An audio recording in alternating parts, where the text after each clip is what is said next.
Assalamualaikum warahmatullahi wabarakatuh. Anakku sekalian, selamat kita berjumpa kembali di pembelajaran Sirah Nabawiyah. Kali ini merupakan pertemuan yang ketujuh dari pembahasan setelah masa kenabian Rasulullah Muhammad SAW.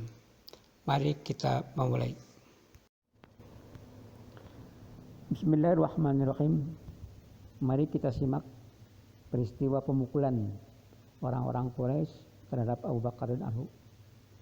Pada suatu hari, Abu Bakar berdiri dan menyeru manusia agar beriman kepada Allah Subhanahu wa taala dan Rasul-Nya.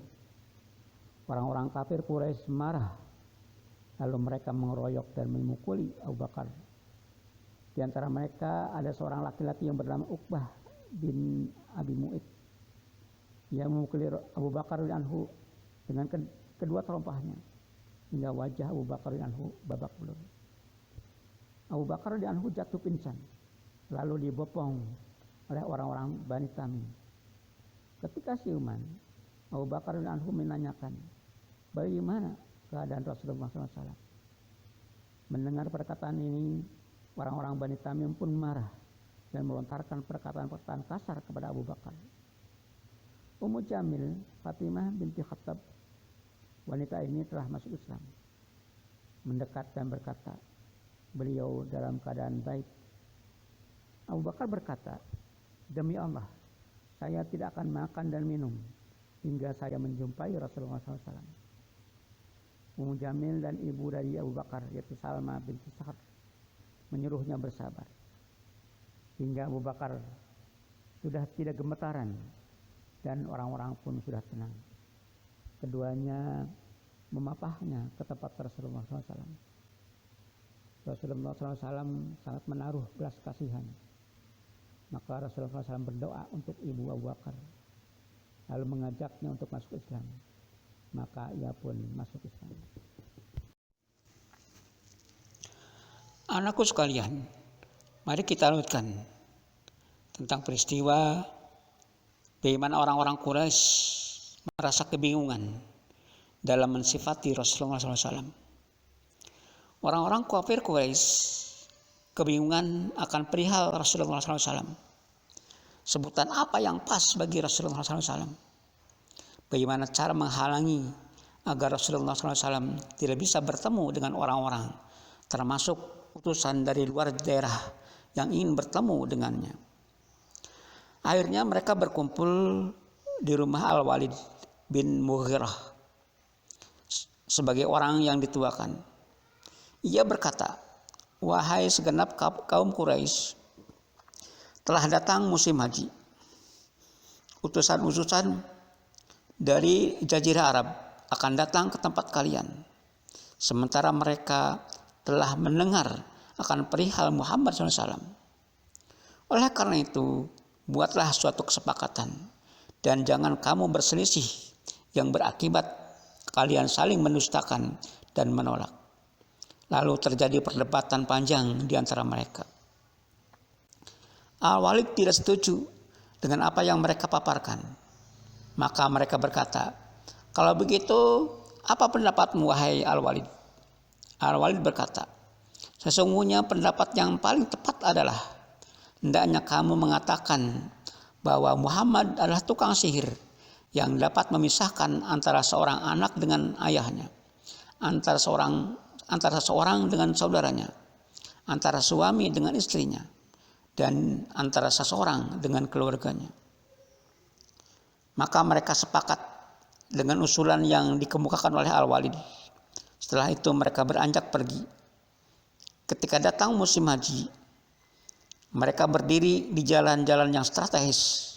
Setiap orang-orang yang lewat pasti diberi peringatan akan bahayanya Muhammad si tukang sihir.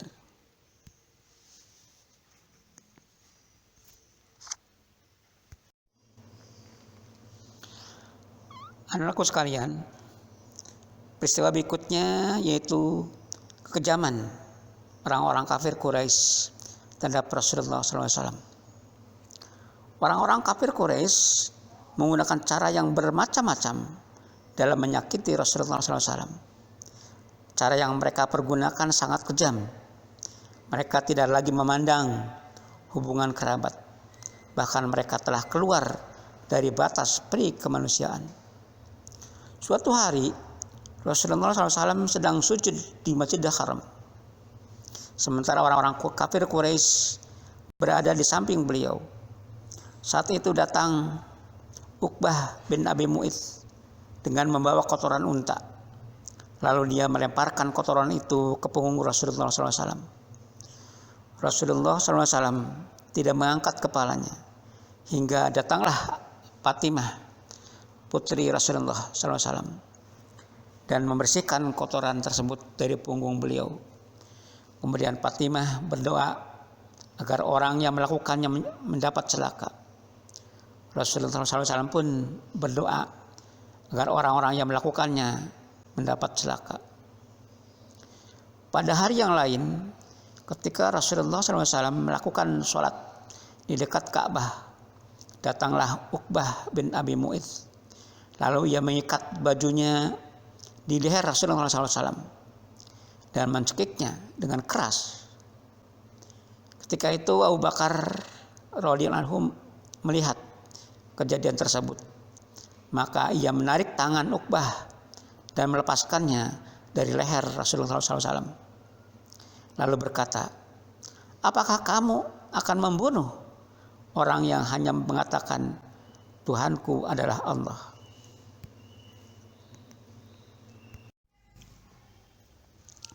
Anakku sekalian, mari kita simak peristiwa masuknya Hamzah bin Abdul Muthalib ke dalam Islam. Pada suatu hari, Abu Jahal berjumpa dengan Rasulullah SAW di Bukit Sofa.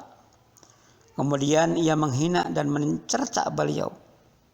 Akan tetapi Rasulullah SAW tidak menanggapinya, sehingga ia pun pergi. Saat itu Hamzah bin Abdul Muthalib baru saja pulang dari berburu dan belum menanggalkan busur panahnya. Hamzah adalah pemuda gagah berani yang disegani di kalangan orang-orang Quraisy. Hamzah diberitahu oleh majikan putri dari Abdullah bin Jud'an tentang keadaan Rasulullah SAW. Hamzah pun sangat marah, lalu pergi ke Masjidil Haram. Ia menjumpai Abu Jahal sedang duduk-duduk bersama beberapa orang. Hamzah mendekat Abu Jahal, lalu memukul dengan busur panahnya hingga kepalanya berdarah. Kemudian ia berkata, apakah kamu mengejeknya? Padahal aku telah memeluk agamanya. Abu Jahal pun terdiam. Hamzah telah masuk Islam, dan ini mempersulit orang-orang kafir Quraisy karena Hamzah adalah seorang pemberani dan disegani di kalangan orang-orang Quraisy. Anak-anakku sekalian, peristiwa berikutnya yaitu dialog antara Utbah dengan Rasulullah SAW. Mari kita simak. Tatkala orang-orang kafir Quraisy mengetahui bahwa pengikut Rasulullah SAW semakin bertambah, maka Utbah bin Rabi'ah meminta izin kepada orang-orang kafir Quraisy untuk datang kepada Rasulullah SAW guna menawarkan kepadanya beberapa hal dengan harapan Rasulullah SAW menerima tawaran tersebut dan mau menghentikan dakwahnya. Orang-orang kafir Quraisy memberinya izin. Utbah mendatangi Rasulullah SAW seraya berkata, wahai anak saudaraku, sesungguhnya kamu tahu kedudukanmu di mata kami. Kamu telah datang dengan kaummu dengan membawa perkara yang amat besar. Kamu cerai-beraikan mereka. Kamu lecehkan angan-angan mereka. Kamu hinakan Tuhan-Tuhan mereka. Dan kamu hinakan nenek moyang mereka. Oleh karena itu, dengarkanlah tawaran kami. Semoga kamu menerimanya. Rasulullah SAW berkata, silahkan wahai Abu Walid. Ini panggilan bagi Utbah. Akan saya dengarkan. Kemudian Utbah berkata, jika kamu menghendaki harta benda, maka akan kami kumpulkan harta benda kami, hingga kamu menjadi orang terkaya di antara kami. Jika kamu menghendaki kedudukan, maka kami akan mengangkatmu sebagai pimpinan kami, dan kami akan mentaati perintahmu. Jika kamu menghendaki kekuasaan, maka kami akan mengangkatmu sebagai penguasa kami.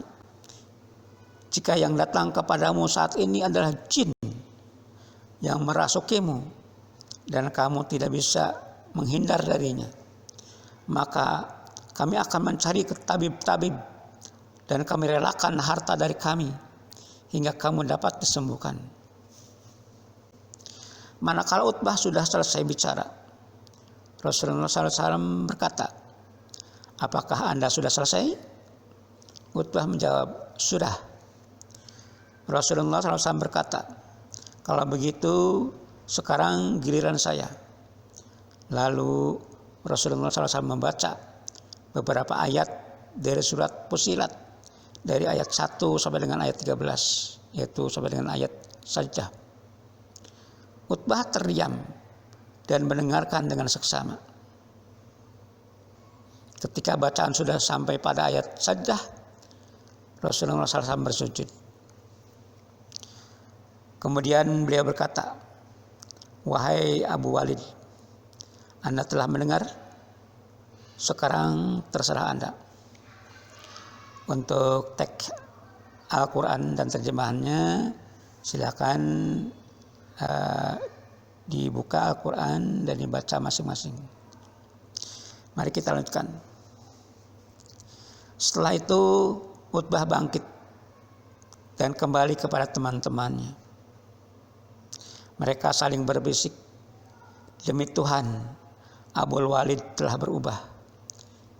Mereka bertanya kepada Abul Walid, apa yang telah terjadi wahai Abu Walid? Ia menjawab, saya telah mendengar perkataan, demi Tuhan, saya belum pernah mendengarnya. Demi Tuhan, bukan syair, bukan sihir, bukan mantra. Wahai sekalian orang-orang Quraisy, dengarkanlah saya. Biarkanlah laki-laki itu dengan apa yang ia bawa. Maka mereka mengejeknya. Mereka berkata, demi Tuhan, kamu telah terkena mantranya. Utbah berkata, ini adalah pendapatku. Sekarang terserah kalian.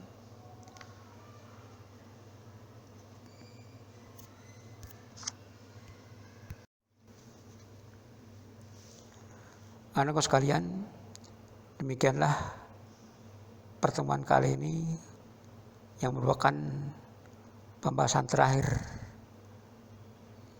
yaitu setelah masa kenabian Muhammad SAW. Untuk itu mari kita tutup dengan kalimatul hamdalah dan doa kafaratul majlis. Alhamdulillahirabbil alamin. Subhanaka Allahumma wa bihamdika asyhadu an la ilaha illa anta astaghfiruka wa atubu ilaik.